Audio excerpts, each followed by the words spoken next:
Hello everyone, welcome to Hariom classes anything from anywhere. मैं आज discuss करने वाला हूँ एक बहुत ही curious and hot favourite topic जो सभी स्टूडेंट्स के दिमाग में होता है कि how to get the maximum possible marks. अब क्या है और कैसे हम किसी भी एग्ज़ाम में मैक्सिमम नंबर ले सकें। अब जब मैं स्टूडेंट था अपनी लाइफ में शुरू से, तो मैंने ये देखा कि मेरा ही पढ़ाया हुआ जो मैं नोट्स बनाया, मैं अपने दोस्तों से डिस्कस किया, मेरे नोट्स से पढ़ के मुझसे ज़्यादा नंबर लाए मेरे दोस्त और मेरा उनसे कम रहा। मैं हमेशा सोचता ऐसा हो क्यों रहा है, कभी जवाब नहीं मिला। लेकिन जब मैं स्टूडेंट से टीचर लाइफ में आया, टीचिंग करियर में आया, तो और कॉपी चेक करने लगा, तो एहसास हुआ किन किन पॉइंट्स पे नंबर मिलते हैं, किन किन बातों पे कटता है, और इनका मैंने कंक्लूजन निकाला। तो आज मैं वो शेयर करने वाला हूँ जो पिछले 7 साल का एक्सपीरियंस है और ट्रस्ट वर्दी कह सकते हैं, और मेरा एक्सपेरिमेंटेड है, जो मेरे कई स्टूडेंट्स इसका फ़ायदा भी उठा चुके हैं। अब मैं बात करता हूँ कि नंबर कैसे लें। तो एक्चुअली क्या होता है कि नंबर उसको मिलता है जो अच्छा स्टूडेंट होता है, और जो बोर्ड की कॉपी चेक करता है या यूनिवर्सिटी में कॉपी चेक करता है वो आपको नहीं जानता। तो आपको रिप्रेजेंट करती है आपकी copy. Your notebook, your answer sheet represents you, so it must be containing the features of yours. अब ये कैसे हम करेंगे? तो हमारे दिमाग में, अगर मैं एग्जामिनर हूँ, कॉपी चेक कर रहा हूँ, तो मेरे दिमाग में कॉपी पढ़ के परसेप्शन आना चाहिए ना कि ये अच्छा स्टूडेंट रहा होगा। अब उसका एक तरीका है, पहला नीट एंड क्लीन। कॉपी क्या होनी चाहिए? नीट एंड क्लीन होनी चाहिए। अब इसका ये मतलब नहीं कॉपी साफ छोड़ के चले गए। नीट एंड राइटिंग, जो हैंड राइटिंग होनी चाहिए साफ होनी। कई लोग की हैंड राइटिंग खराब होती है बहुत, कोई दिक्कत नहीं सुधार सकते, तो थोड़ा दूर रखो, पढ़ा जा सके, बस इतना पढ़ सके, ठीक है। दूसरी, less over writing and cutting. कई बार होता है बहुत उसी पे ओवर राइट किए, कट किए हैं। कटिंग का भी तरीका, मान लो कि हम कोई चीज़ गलत लिख दिए, मान लो इसको काटना है, तो ये नहीं पूरा ऐसे करना, हल्का सा एक क्रॉस, बस दैट्स इट, इतना ही कटेगा और कुछ नहीं। तो इस बात का ध्यान रखना है। तीसरा, मैं अगर कहूँ कि साइकोलॉजिकल गेम कैसे कभी ऑब्जर्व करो। मैं हमेशा जो मतलब ना लोगों को ऑब्जर्व करके सीखता हूँ। भिखारी को देखा है ना, कटोरा लेके भीख मांगता है। अगर भिखारी ये अज्यूम कर ले कि वो बहुत ही जिससे मांगे वो दे ही देगा, और जो उससे नहीं, 2 से दुखी हो गया तो नहीं मिलेगा, ऐसा कंडीशन अगर रखे तो उसको जल्दी ज़्यादा नहीं मिले। वो क्या करता है, 10 लोग के पास जाता है तो 2 से या 4 से मिलता है ना।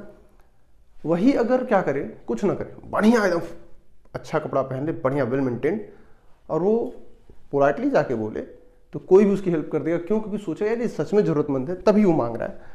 बस यही गेम खेलना होता है एग्जामिनर के साथ। तो पहले अपने आप को प्रूव करो, प्रूव योर सेल्फ, ठीक, क्या कि तुम एक अच्छे स्टूडेंट हो, ठीक है। उसको एहसास दिलाओ, भले हो या ना हो, तुम जानते होगे, एहसास दिलाओ कि तुम एक अच्छे स्टूडेंट हो। अभी कैसे? इसका शॉर्टकट ट्रिक है कि जितने शॉर्ट क्वेश्चन होते हैं, ठीक है, 1 नंबर वाले, 2 नंबर वाले, ये सब शॉर्ट क्वेश्चन, 3 नंबर वाले, ये सब ना जितनी अच्छी राइटिंग लिख सो, एटलीस्ट ये दोनों, क्योंकि 5 क्वेश्चन ये होता है, 5 क्वेश्चन ये रहता है ऑन एन एवरेज। तो जितनी अच्छी राइटिंग में बढ़िया से लिख सकते हो लिखो, ठीक है, गैप के बढ़िया से एकदम लिख सकते हो लिखो। उसके बाद फिर डायग्राम्स, कुछ ना आए, जहां एडजस्ट नहीं हो रहा वहां डायग्राम एडजस्ट कर सकते हो तो कर दो, ठीक, ग्राफ एडजस्ट कर सकते हो कर दो। फिजिक्स में या केमिस्ट्री में चार्ट और ग्राफ होता है, कहीं अगर एडजस्ट करते बने कर दो, कोई दिक्कत नहीं, ठीक है। इससे क्या होता है कि एजम्पशन आती है। अब डायग्राम का भी 2 तरीका है। अगर आंसर बहुत अच्छे से आता है, सिस्टमैटिक लिख सकते हो, तब तो डायग्राम बाद में रहेगा, ठीक। अगर सिस्टमैटिक है तब, और नॉन सिस्टमैटिक लिखोगे, ओवरऑल लिखोगे, तब डायग्राम पहले, आंसर नीचे। ये याद रखना, बहुत बेसिक बेसिक टेक्निक बता रहा हूं। इसके बाद और सबसे एक खास बात, your answer must be like a movie script. अब कई लोग सोचते हैं मूवी स्क्रिप्ट की तरह मैं क्यों कहता हूँ। अच्छा, एक बात बताओ, मूवी देखने जाते हो, अगर कोई अज्यूम कर लो पहले ही कि ये मूवी में क्या होगा, या ऐसा कंडीशन हो कि सब आ रहे खड़े हो जा रहे कुछ देर एक दूसरे को ताक रहे, डल मूवी हो, खूब लंबी सीन चल रही हो जिसमें कोई इंटरेस्ट ना रहे, कितनी देर देखोगे? 10 मिनट, 20 मिनट, 25 मिनट चल दोगे, है ना? उसी तरह से, और वही इंटरेस्ट बना रहे, what will be the next, आगे क्या होगा, तो दिमाग में रहता है ना कि हाँ ये देखना चाहिए आगे। अगर मान लो तुम किसी कारण से मूवी नहीं भी देखे पूरा, तो भी कहोगे ना मूवी अच्छी थी, मैंने 10 मिनट ही देखा। तो अगर तुम्हारा आंसर अच्छा हो स्क्रिप्ट की तरह कि उसमें इंटरेस्ट बना रहे, तो अगर एग्जामिनर ने पूरा आंसर नहीं भी पढ़ा है ना, तो वो मान के चले कि पूरा आंसर सही लिखा गया है।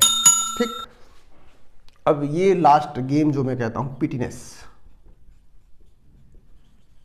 ये क्या है? ये सब पे लागू नहीं होता, ये उन बच्चों पे के लिए है जिन्होंने सारे क्वेश्चंस अटेम्प्ट किए हैं और जिसमें मोस्टली उन्होंने सही आंसर दिए हैं या सही अच्छे से लिखा है, तब उनको इसका फायदा होगा, अदरवाइज नहीं होगा।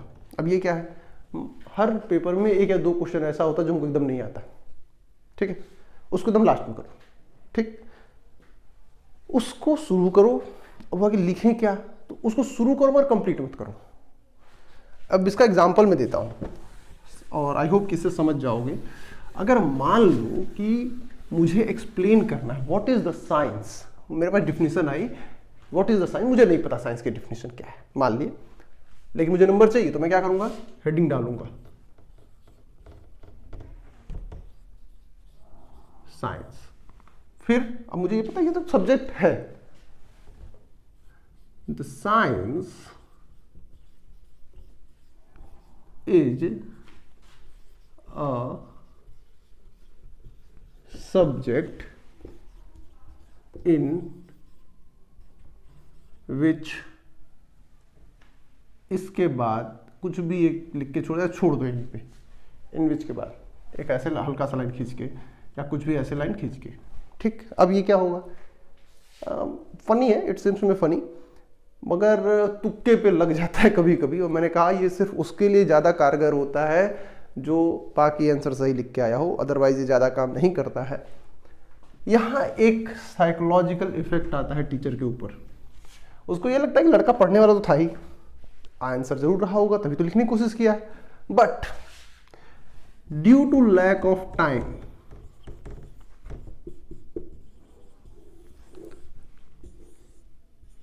ये नहीं कर पाया, and now you are smart. यहाँ तुमको अगर 3 नंबर का क्वेश्चन है, कुछ नहीं देगा यार, आधा तो देगा। जहां तुम 65/5 ला रहे थे आउट ऑफ 100, अभी 66 हो गया ना आउट ऑफ 100, 70 पे आता है, सिंपल। तो नंबर लेना माइंड गेम है और यहाँ जीतना होता है, और तुम डायरेक्ट नहीं खेल रहे होते हो, अपनी कॉपी के थ्रू खेल रहे होते हो। Try this tricks, I will guarantee for that this will work for you. ये एक्सपीरियंसड है, 7 साल का एक्सपीरियंस है ये मेरा, और ऑन एन एवरेज हर साल मेरे हर 2 से 5 स्टूडेंट इसको ट्राई करते हैं और वो सक्सेसफुली इसको कंसीड करके आते हैं, इसलिए मैं इसको शेयर कर रहा हूँ। नेक्स्ट वीडियो में बात करूँगा डिजायर्ड परसेंटेज कैसे निकालें, किसी को 70 चाहिए, किसी को 80 चाहिए, किसी को 90 चाहिए, गारंटीड टेक्निक बताऊँगा, आएगी ही आएगी। वो मैं जो भी बातें शेयर करता हूँ टीचिंग एक्सपीरियंस शेयर कर रहा हूँ, इसलिए मैं उसकी गारंटी ले सकता हूँ। मिलते हैं फिर नेक्स्ट वीडियो में। Have a great day, bye bye, see you soon.